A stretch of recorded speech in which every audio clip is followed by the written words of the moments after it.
Welcome to The Explainer. Today, we're going to unpack something I find absolutely fascinating, the architecture of mental energy. It's a topic that literally affects every single one of us, every minute of every single day. We're going to look directly at an incredible biological paradox that's sitting right there, right inside your own head. Section 1. The brain's energy paradox. Let's start by looking at a massive contradiction regarding how our bodies actually distribute power. I want you to just pause for a second and think about this. What if I told you that your perception of your body's energy distribution is completely upside down? Physically speaking, the brain is incredibly small.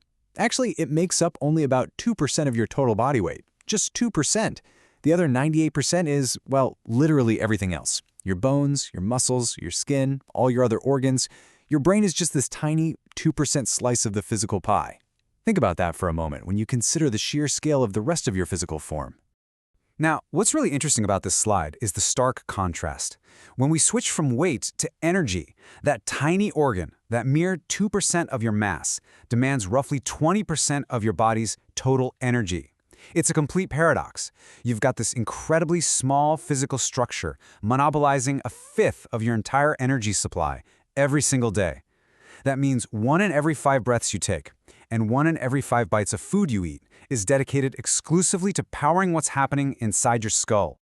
Section 2. The nonstop nervous system. Let's pull back the curtain on the mechanics of exactly why this massive energy drain is happening. Rest is an illusion. Your brain works non-stop. We often think that when we lie down on the couch, close our eyes, and our body is perfectly still, we're completely powered down. But we aren't, not at all. Even when you're resting, your brain is firing on all cylinders, quietly working behind the scenes to keep the entire machine running smoothly. And this brilliantly illustrates the immense, invisible labor your brain is performing while you think you're resting. It manages your thoughts and memories, regulates your breathing, keeps your heartbeat steady, and coordinates literally every single internal process keeping you alive. It's an endless workload balancing both your conscious mind and your autonomic nervous system simultaneously. It simply doesn't stop, not even for a fraction of a second. The reason for this massive energy draw comes down to a staggering reality. Billions. You have billions of nerve cells inside your head, and they never sit idle. They're constantly sending electrical impulses and chemical messages throughout your entire body to manage all those tasks we just explored. The scale of this nonstop communication network is absolutely staggering. It operates at a speed and volume that completely dwarfs our most advanced supercomputers. Section 3. Fueling your hardest worker.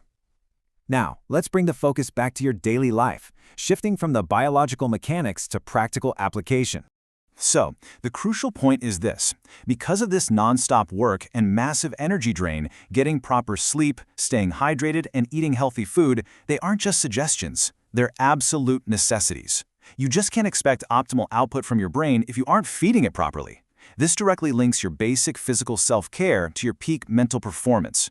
Without the right raw materials, those billions of nerve cells simply cannot maintain the relentless pace required to keep you functioning at your absolute best.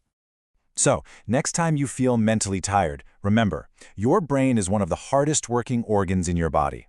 I really want you to let that validate you. When you feel totally drained after a long day of thinking, it's not an illusion. You've been burning a massive amount of physical energy. It leaves us with a vital question to ask ourselves. Are you actively giving your hardest worker the fuel it truly needs to keep those billions of nerve cells firing tomorrow?